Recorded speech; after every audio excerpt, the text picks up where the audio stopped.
has faced numerous challenges, including trauma and disability. She speaks honestly, openly, and inspirationally, and her extensive travels have added a unique flavor and dimension to her poetry.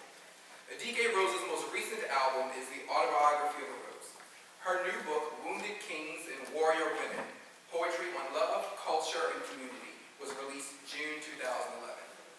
This is a true storyteller. She has come to so many events that I've held, and she captivates the audience every time. You all are truly in for a treat.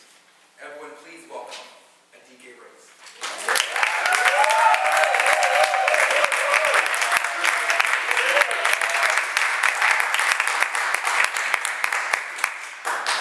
In case you didn't notice, I have a disability, a little vertically challenged.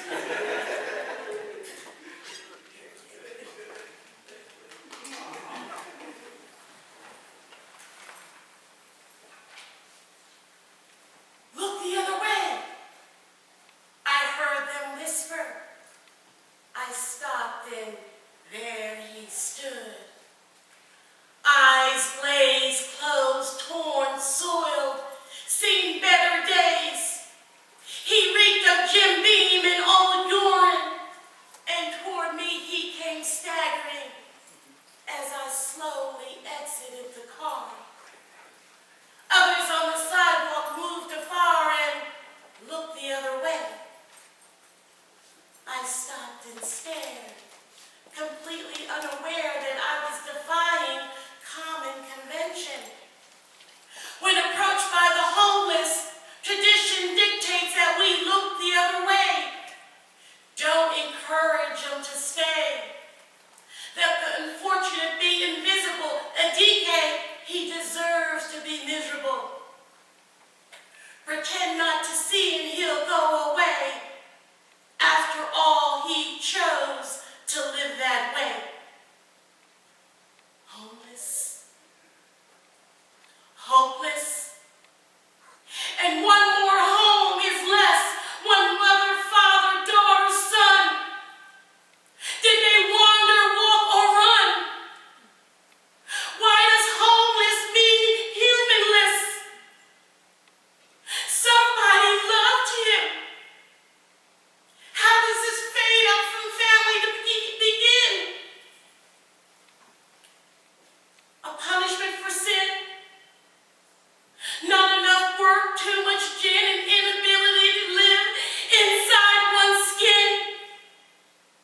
We look the other way, but we are all one burned home, disgruntled boss, spouse loss, car repossession, mental illness, disability, incarceration, family abandonment away. Addiction just stays the pain of homelessness. As this worn man held out his rough palm, tears seeped. Not from fear or bother, but you see, my grandfather froze to death on a Philly sidewalk, and it still hurts to talk about it. Next time you see that homeless man, take a stand. Give him some food, hand him $1, and tell that father, son, grandfather, I love him. Thank you.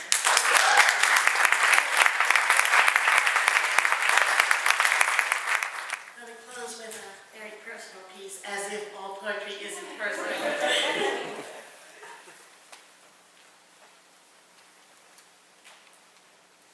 I once had a womb, carried lives in twos, thought I'd found my purpose, didn't have a clue about life.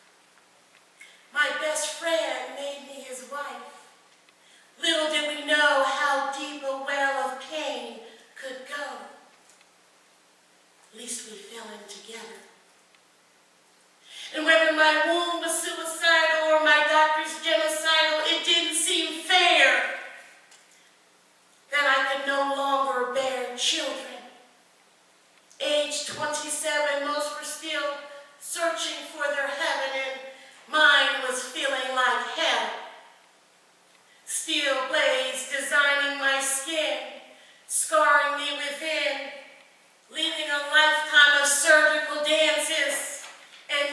created shame. I was to blame for our lost and fragile children.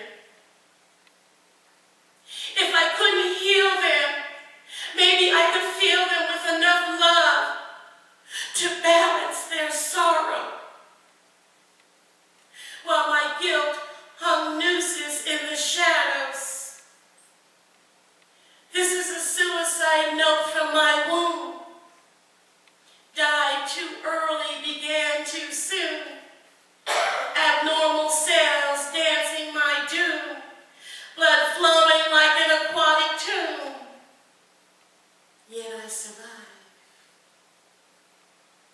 I find beauty in the children we created. I have come to the conclusion that time is illusion, but love is eternal. My body is a journal of my physical insufficiency. Scars keyworded together to create what you see. But this is not reality. My heart is the essence of me, and my love will live on when my spirit is finally free. Thank you.